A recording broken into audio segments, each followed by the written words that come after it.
Amén. De poder estar delante de ustedes. Amén.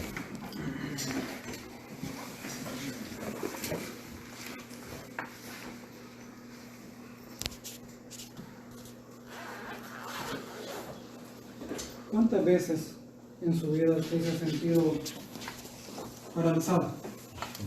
Y no puede hacer algo. Y llega un punto en que usted dice, ¿y aquí qué hago? Y de repente ocurre alguna idea, ¿verdad? Y salimos adelante, podemos llevar a cabo aquella situación y podemos superar ese alto, ese muro que nos detiene. Oremos. Padre, te damos gracias, Dios, por el tiempo que nos permites tener en esta oportunidad. Gracias por esta oportunidad nuevamente, Señor, y ayúdame, Señor, a poder comunicar tu palabra, Dios. Que seamos guiados por tu Espíritu Santo, Dios, en la exposición de la misma, para bendición y edificación de cada uno de nosotros. En el nombre de Jesús lo pedimos. Amén. Amén.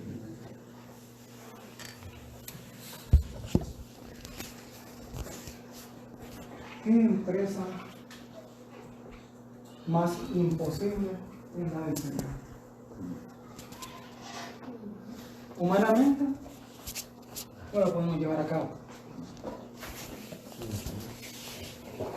Por mucha capacidad, por mucha experiencia que tengamos allá afuera, la empresa del Señor es diferente. Dice el evangelista Mateo en el capítulo 14 y el versículo 14, Mateo 14, 14.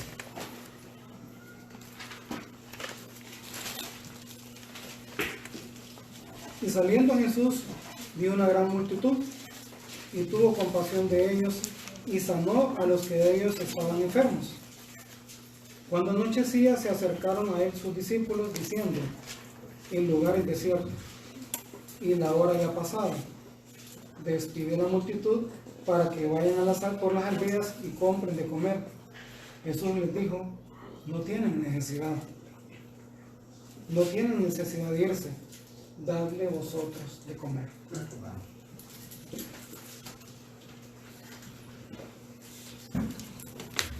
Si fuera hoy día, llamaríamos a alguna franquicia y ordenaríamos unos 15,000 a 20,000 combos.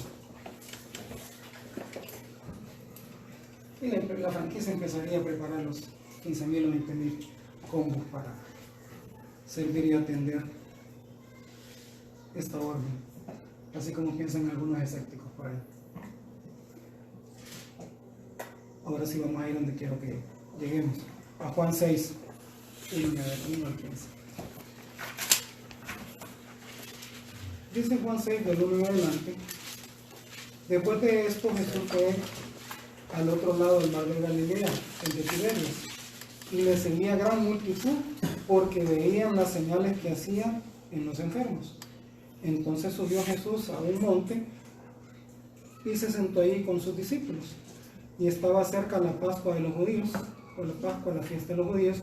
Cuando alzó Jesús los ojos y vio que había venido a él gran multitud, dijo a Felipe, ¿de dónde compraremos pan para que coman estos? Pero esto decía para probarle porque él sabía lo que había que hacer. Amén. Es interesante que en Mateo los discípulos ante esta necesidad se quedan paralizados. No hay qué hacer.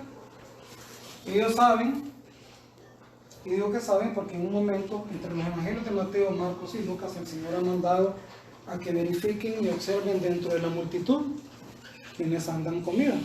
Por eso algunos escépticos han dicho por ahí de que toda esta comida surgió de que Jesús los persuadió y empezaron a compartir entre ellos, y así fue como se alimentaron entre 15 y 20,000 personas. Pero la verdad no es esa. La verdad es que mandó a ver para que se viese lo que después iba a hacer, era una cosa extraordinaria, era un milagro.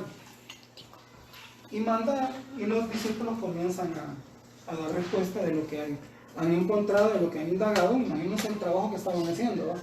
¿Cuántos discípulos eran? 12. La multitud, 5,000 varones. Y para que hagamos una correcta aplicación, son varones, dice la Biblia, dicen que son hombres. Y ustedes dirán, ¿cuál es la diferencia?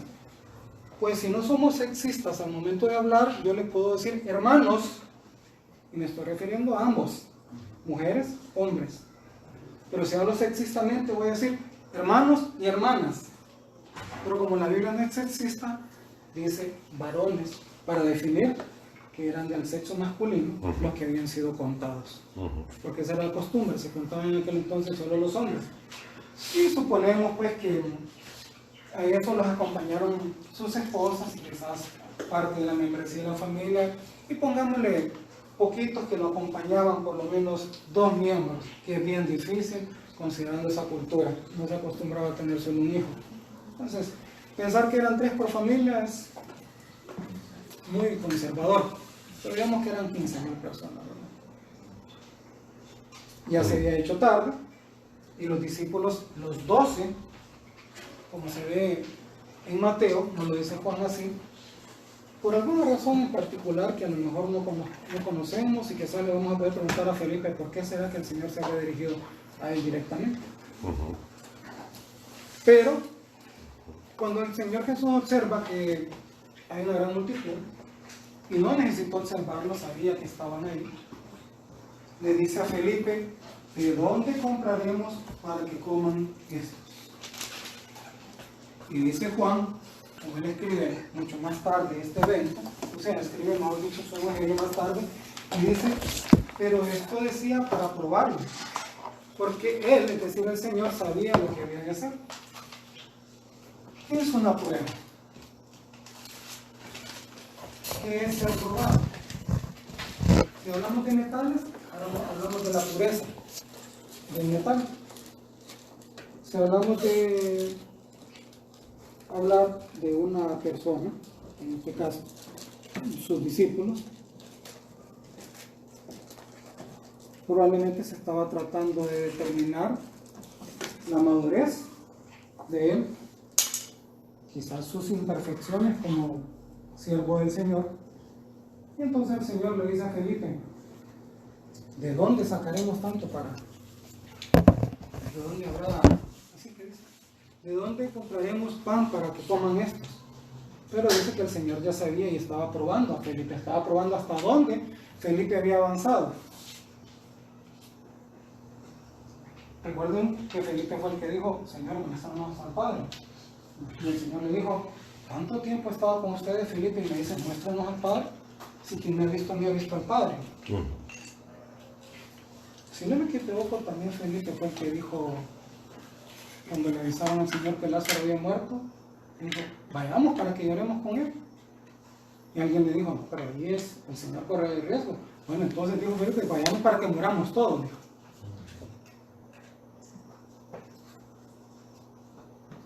Este es el Felipe que dice aquí, ¿de dónde compraremos pan para que coman estos? Decía, Felipe, su fe todavía había que perfeccionarla. Era una fe no muy constante, de repente en algún momento débil. Entonces el Señor quería probar a él, y no solo a él, sino a los demás discípulos, igual que dijeron que asintieron de que con qué podremos darles de comer. Pero no olvidemos también que Felipe había observado cuando el agua se convirtió en vino, cuando fue sanado el hijo de un principal, o de un oficial, perdón, del rey o virrey. Pero esto lo decía para probarle, porque él sabía lo que había de ser. Felipe le respondió, versículo 7, Felipe le respondió, $1,600 no bastarían para que cada uno de ellos coma un pedazo de pan. Felipe le responde, 40.000 empiras no son suficientes para que cada uno de ellos coma un pedazo de pan. He traducido para nuestra mayor facilidad para saber de cuánto dinero estaba hablando Felipe. Probablemente Felipe dentro del grupo podía ser el administrador, no el tesorero, tesorero era Judas, pero tal vez Felipe era el administrador, el encargado de las actividades logísticas, de suministros, y le dice al Señor, ni $1,600 o 40.000 empiras ajustarían para que cada uno tomase un poco de pan. Uno de sus discípulos Andrés, hermano de Simón Pedro, le dijo: aquí está un muchachito que tiene 5 panes de cebada y 2 pececillos, más que es esto para tantos. También Andrés confirma lo que Felipe dice: no hay dinero para tanta persona que hay que darle de comer. Y no solo eso, el asunto es que no habría lugar ahí donde comprar suficiente comida.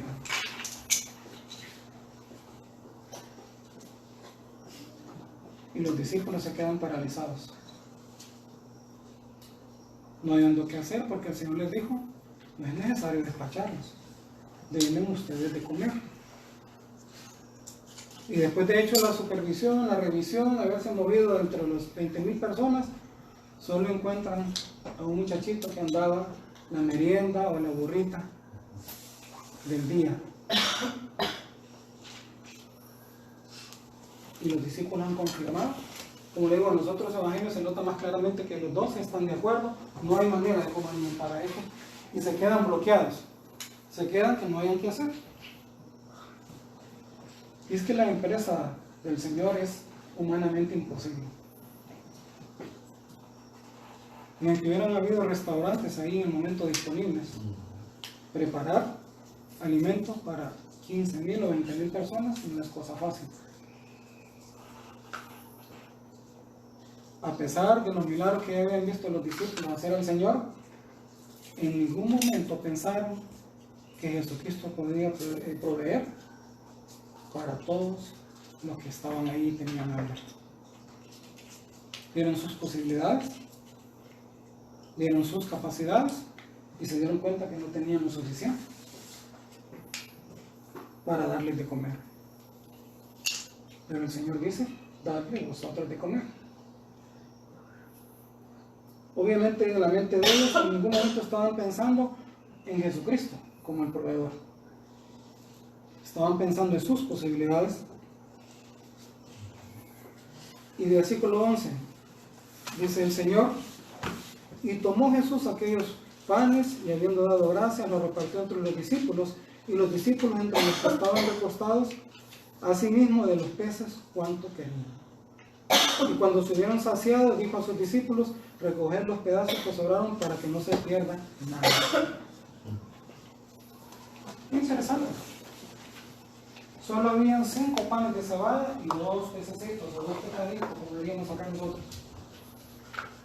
El pan de cebada, en los tiempos que estaba ocurriendo este relato, era el pan del más pobre.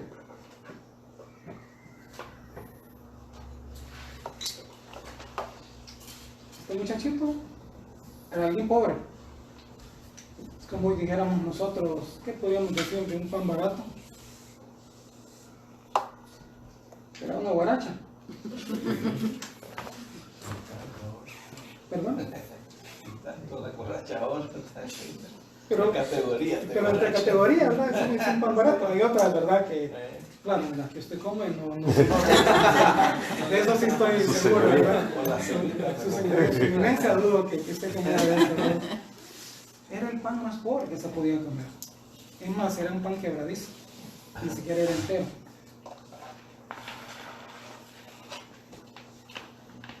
¿Cuál es su profesión, verdad? ¿Cuál es su profesión? Ingeniero industrial. Es un ingeniero industrial, ¿no? Usted es un misionero, graduado en teológico, ¿verdad, monasterio?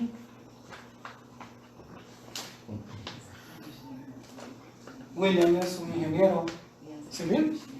Sí, civil. Así No está Kevin por acá, ¿verdad? Ah, sí, ya está. Kevin es un licenciado en mercadeo.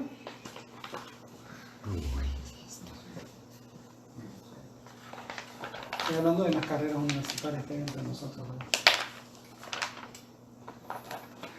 ¿Qué son esas carreras? Son los mismos 5 panes y 2 pececillos en las manos de ese muchachito. No son más que eso. No estoy menoscabando, no. Amén, amén, hermano. Porque aquí habían solo 5 panes y 2 pececillos. Esa era toda la capacidad que había dentro de todos los 20 o 15 mil personas que estaban ahí recortadas. Las capacidades humanas de esta iglesia es un ingeniero industrial, un mercadólogo, un ingeniero civil, un teólogo, una teóloga por allá también salido de un seminario.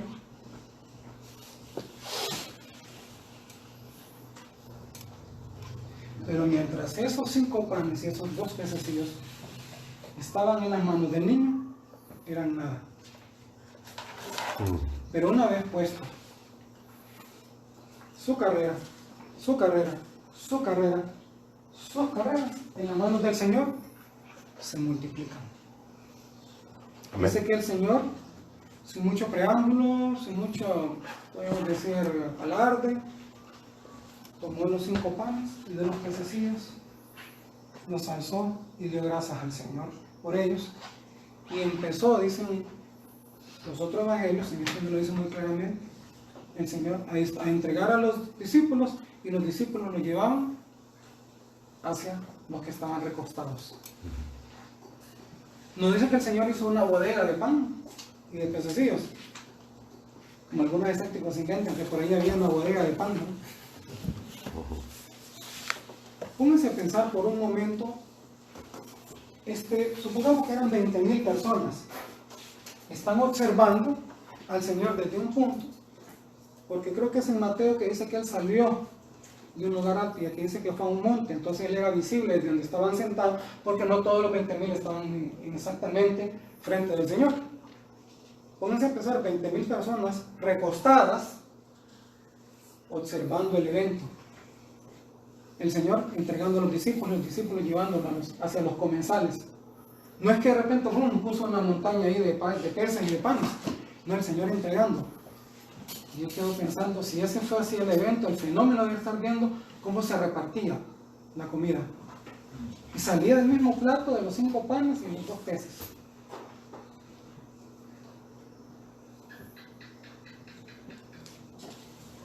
Dice el versículo 12, y cuando se hubieron saciado, dijo a sus discípulos, ¿qué es saciarse? ¿Qué es saciarse? Llenarse. Mi hermana Débora le voy a enseñar una palabra en Honduras, hondureño.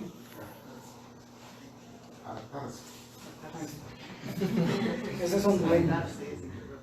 Ese es hondureño. Hasta que se hubieron hartado, dice, de los 5 panes y los 2 peces. Y cuando se hubieron saciado uno de sus discípulos, recoger los pedazos que sobraron para que no se pierda nada. Saben que para el judío desperdiciar la comida era algo delicado. Y como decimos aquí en Honduras, tienen pecado. Para ellos, el botar la comida no estaba en su cabeza. Obviamente habían pasado tantas necesidades que para ellos botar la comida era algo malo, algo no concebible en su mente. Dice el versículo 13, recogieron pues y llenaron 12 cestas de pedazos que de las 5 panes de cebada sobraron y a lo que habían comido. Recogieron pues y llenaron 12 cestas. Aquí aclaremos algo, dentro de la cultura de aquel entonces, una cesta no es lo que nosotros hoy pensamos. ¿Qué es para nosotros una cesta? Una canasta, ¿verdad? Pero en aquel entonces, o donde se traduce la palabra cesta, no es una canasta, como nosotros pensábamos, sino más bien que era como una alforja. Recuerdan que los señores del pueblo como andaban una bolsa ahí, los muchachos optaron por andar después una alforja ahí donde andaban los cuadernos cuando iban al colegio o a la universidad. Y si ustedes lo quieren más elegante, era como una pañalera. Porque la costumbre de ellos era portar una de esas bolsitas por si se encontraban algo útil en el camino. Ya lo echaban ahí y ahí iban echando. Por ahí dicen algunos que quieren ir más allá de lo que la Biblia dice, como dice que las 12 cestas representan la provisión para las 12 tribus de Israel. Miren, hermanos, eran 12 discípulos y al día siguiente tenían que comer. Y el Señor no solo proveyó para los 15 o los 20.000, sino para el alimento de ellos del día siguiente.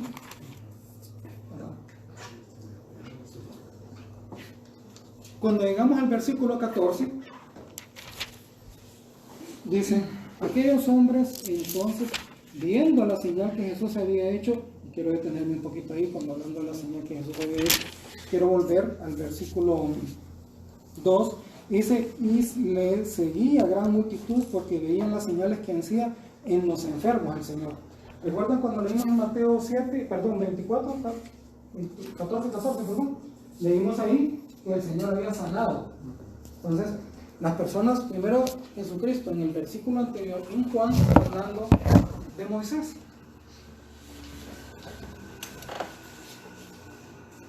Y probablemente saltó a la mente de todos estos que estaban ahí.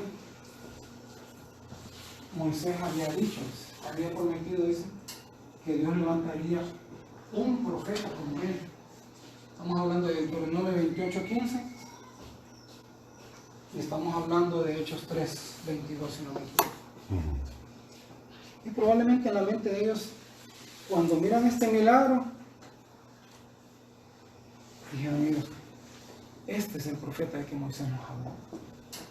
Aunque Moisés habló de un profeta igual a él, ¿verdad? Pero este profeta era superior a Moisés.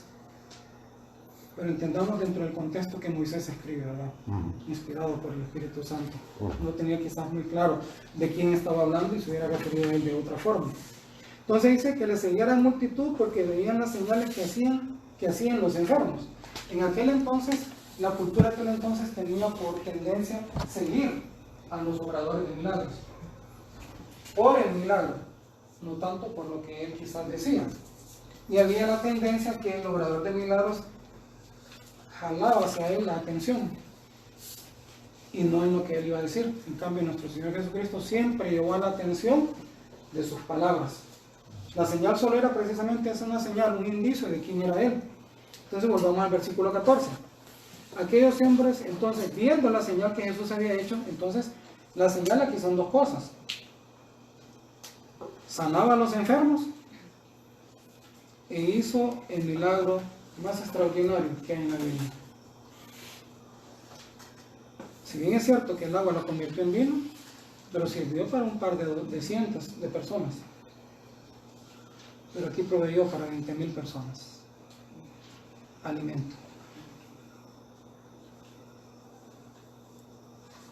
En la era de Moisés, Dios proveyó el maná cuando andaban en el desierto.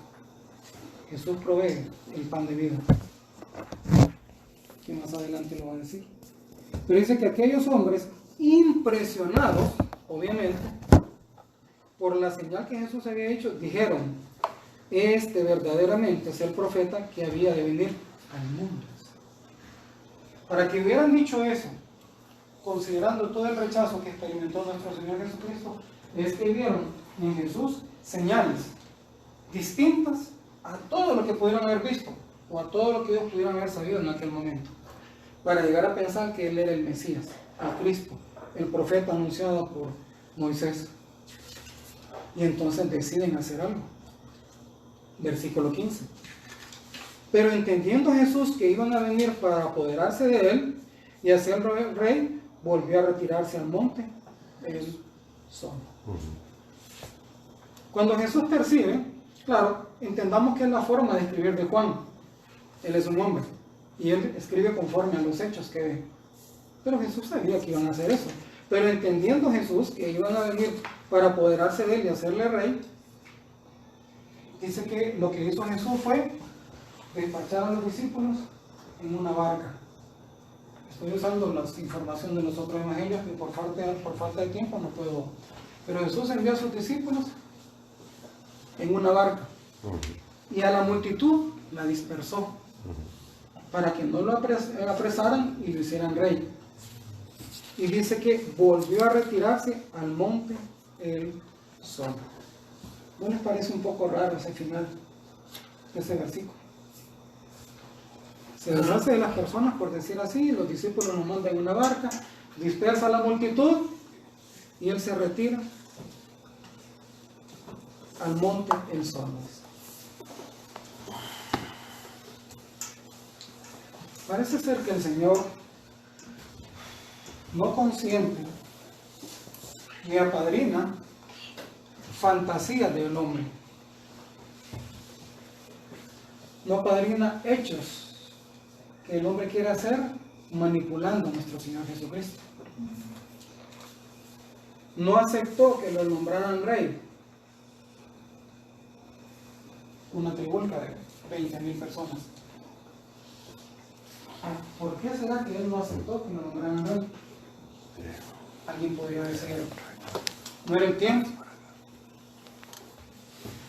de él y por eso él no aceptó. ¿Cómo venían estos 20 ante él? ¿Cuáles eran las razones por las cuales ellos estaban ahí? Cuando ellos ven las señales de que los sana y que los alimenta, este es el profeta que Moisés anunció, pero atrás de eso hay algo más. Eso nos dice que muy probablemente andaban buscando un Mesías. Un Mesías que nos sana y un Mesías que nos alimenta. Podemos ir a tomar Roma. Podemos salir del yugo del emperador. Y con este Mesías que nos sana y nos alimenta, podemos salir adelante de las heridas que tengamos ahí si queremos tomar. Entonces las razones con las que hay son las que Dios, o el Señor Jesucristo, perdón, en este caso, no consiente. Por otro lado, era un pueblo no arrepentido, acercándose al Señor y queriendo nombrarle rey. Y eso es lo que el Señor andaba buscando. Él venía a dar vida a los que estaban muertos. Él vino a buscar lo que se había perdido y vino a salvarlo. Pero no podía aceptar que lo nombraran rey sin arrepentimiento y sin reconocimiento de quién realmente era él. Y por eso entonces él se retira al monte nuevamente solo a orar.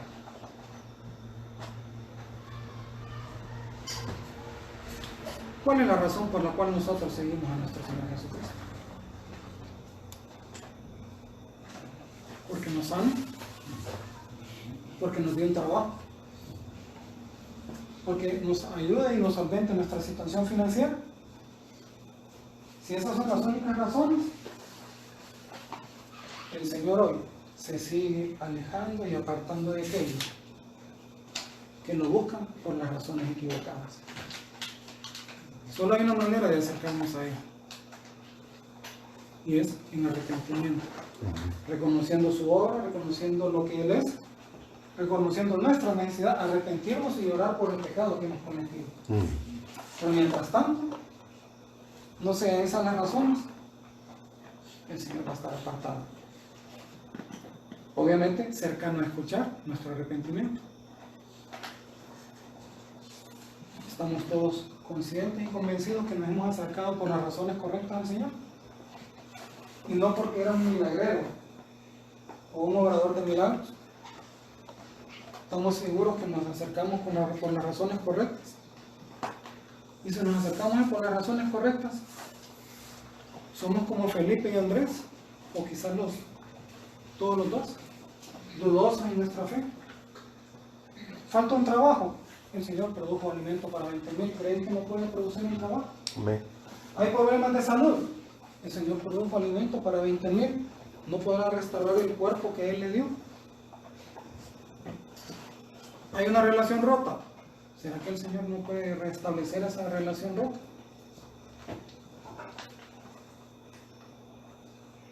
¿Qué le impide?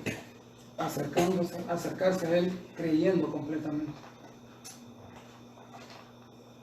Cualquier cosa que le impida, el Señor lo puede solventar. Amén. Amén. Oremos. Padre, gracias Dios por este tiempo que nos has permitido tener, Dios. Te alabamos y damos gracias, Dios, porque encontramos en tu palabra, Señor, que tú eres el poderoso, el gran yo soy, y que ante ti no hay cosa que no sea posible.